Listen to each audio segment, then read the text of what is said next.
All right, what's up, you guys? We're back with some more NFL picks for this week on Beat the Odds NFL edition on Odds Checker. I'm Katelyn Heffler.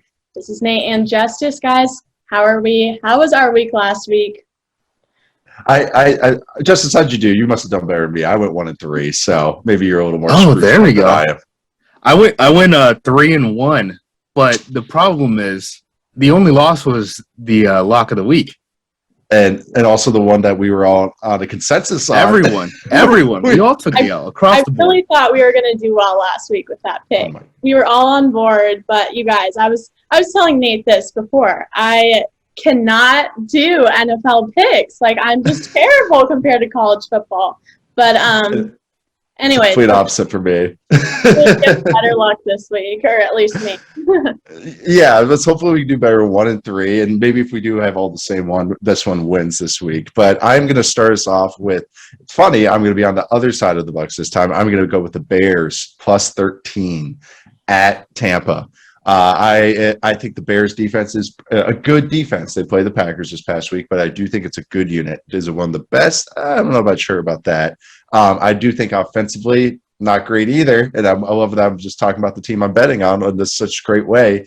But I think that Justin Fields has come along week in, week out. They're figuring out what he could do. The run game has come along with the Bears, even though the Bucs run defense is outstanding, like historically outstanding. I just think this is a big spread, plus 13.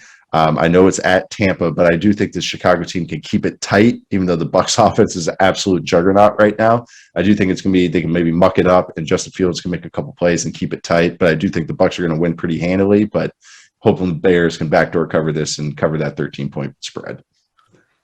All right. We're on the same one already. Hey! So might as well get it out of the way. Yeah, I like Chicago here.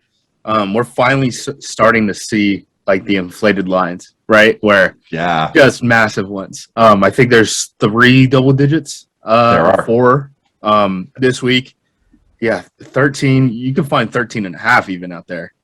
That's entirely too high for me. The thing with Chicago is Justin Fields, it's not showing up in the stat sheet, but he's having those flash plays. The flash plays that are, you can't fake them. Really good, really good ball placement. You know, there's plenty wrong with Chicago right now. That defense is really good, though. I will say, you know, against Green Bay yesterday, they mucked up that entire game. Neither team got more than 60 snaps.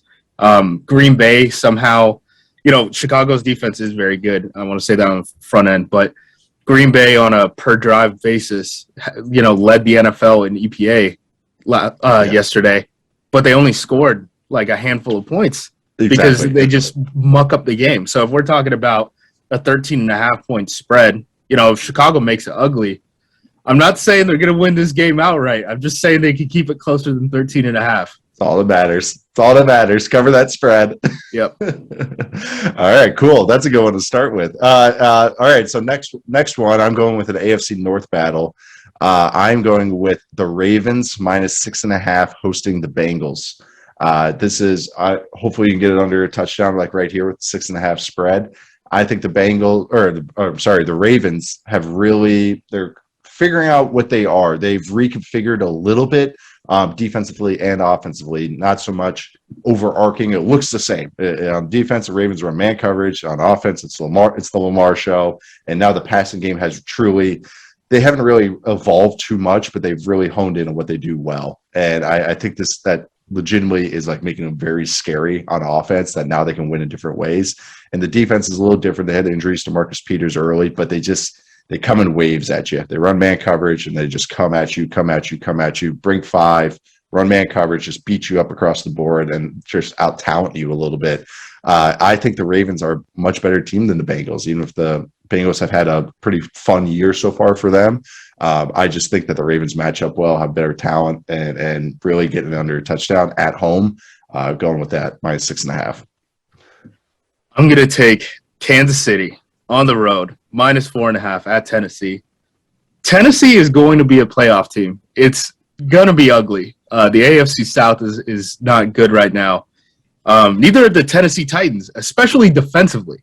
Kansas City's going to do what they want offensively. Kansas City's defense is one of the worst in the league, maybe the worst in the league. If you have that thought, I'm not going to argue with you at this point. But just if it comes down to a shootout, and it should come down to a shootout, just off of Kansas City's offense and Tennessee's defense being on the field at the same time, Kansas City's going to win that one because Tennessee's not scoring points offensively like they were in the past, even though that they've added Julio. He hasn't necessarily been healthy this whole season, but Kansas City, they're just going to run up the scoreboard here, I think. I think you're right on the right side of that one. I'm trying to understand how they could even keep it close. I think we might see a little bit of that tonight on the Monday night game. So, yeah, I'm not. I should have pounded the Chiefs last week, getting that 6.5 against the going in what they did this past on Sunday. For my next one, I'm going with the 49ers -4 hosting the Colts. I do think the Colts have tweaked some things with their offense. T.Y. Hilton coming back, just getting healthier overall has helped a little bit. I do think this 49ers team with a bye week with Trey Lance is going to come out with just a next step of what they want to do. Lance's first start against the Cardinals wasn't like outstanding, but it was a lot more the glass half full than I thought watching it on TV when I rewatched it on film. I also think the 49ers defense is legit. I think especially up front. And this Colts team, while Michael Pittman's had a nice year and T.Y. Hilton's back, it's Carson Wentz. And it's Carson Wentz facing pressure. I think this 49ers team can go on a roll with it. And -4, I think that's about a fair line. And I'm going to go with the 49ers here. Yeah, hopefully the Colts don't get down to their fourth and fifth cornerback like they did at the end of that Baltimore game. And then Lamar's just throwing on there. It's 7-on-7. There's nobody within 5 yards of those guys. Oh, boy, that was kind of tough to watch. I'm taking Carolina at the New York Giants, +3. I'm taking the Giants here. I just kind of think that these are the same quarterbacks. Daniel Jones and Sam Darnold at this point are the same quarterbacks. Everything else equal. I know Carolina's defense is probably a little bit better. 3 points at home. That means in Carolina, right? This would be like a 9-point line. That's entirely too high. So I'm just going to go with the Giants here. Blindly trust them. This isn't a great feel good. I have a strong narrative for this game. This is just pure numbers. This line is just jacked up. Yeah, you're just something's off here with the numbers, and then we'll go from there. Yep. I love that. Ready for the pick of the week? Yeah. Well, I'm looking at the Jets-Patriots game. Haven't bet on the Patriots, a few weeks. There are obvious reasons for that. But anyways, when the Patriots played the Jets week 2, they won 25-6. And since then, the Jets have looked a little bit better, but not good enough. So I'm taking New England -7 this week. Got it. Yeah. I think this Jets team is still figuring out what they are with their young pieces, but hopefully they have regrouped a little bit as well. I'm going with my pick of the week. It was kind of hard. I had a couple that I half liked, but for this one, I'm going with the Raiders -3 hosting. Oh, you jerk! On the same one again. Oh no! Yes. Let's hear it. No, it's optimistic. I'm going optimistic. Okay. Raiders -3. I think the Raiders offense is legit. I think they're going to be able to get the points. They throw the ball with heavy personnel. It'll match up well against what the Eagles want to do on defense. I think on the flip side, Jalen Hurts, I can't only say this so many times because I bet against the Eagles every freaking week. Jalen Hurts, fun player, but just limited what he could do. Don't think they could threaten this Raiders defense like they want to, and they have enough team speed to keep up with Jalen Hurts running around a little bit. So Raiders -3 at home, even if probably a huge Eagles crowd coming into Las Vegas for this. Yeah, Jalen Hurts, great fantasy quarterback. Not so much on the field, right? The Blake they Bortles got to award. fix fantasy football so scoring is a little bit more accurate. I think he had 25 points and he's completing less than 50% of his passes. That's nuts. What do the Eagles do better than the Raiders? The Raiders play better defense. Yeah. The Raiders pass the ball better.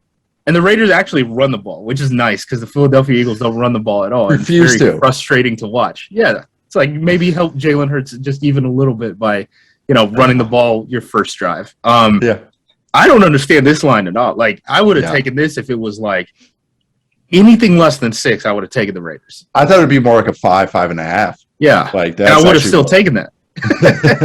So 3, sure, yeah, give it to me. Yeah, done. Lock it up. like you said, it's the narrative. Its narratives are starting to form. They're like, oh, they just fired Gruden. It's like maybe that wasn't the worst thing in the world. Yeah, the coach is on the sideline with the glove. He's wearing gloves on the sideline. That was weird to see. He's a ball coach, man. He's a ball coach. So go Raiders. I mean, the Raiders. I would have felt worse if like the Raiders completely fell off a cliff last week, but that's not what happened. Nope. So I don't understand why this line is so low. Yeah, they actually look more confident, especially on offense, which is telling. Yeah. All right. Well, that's what we have for this week. This Beat the Odds NFL edition on Odds Checker. We will catch you guys next week.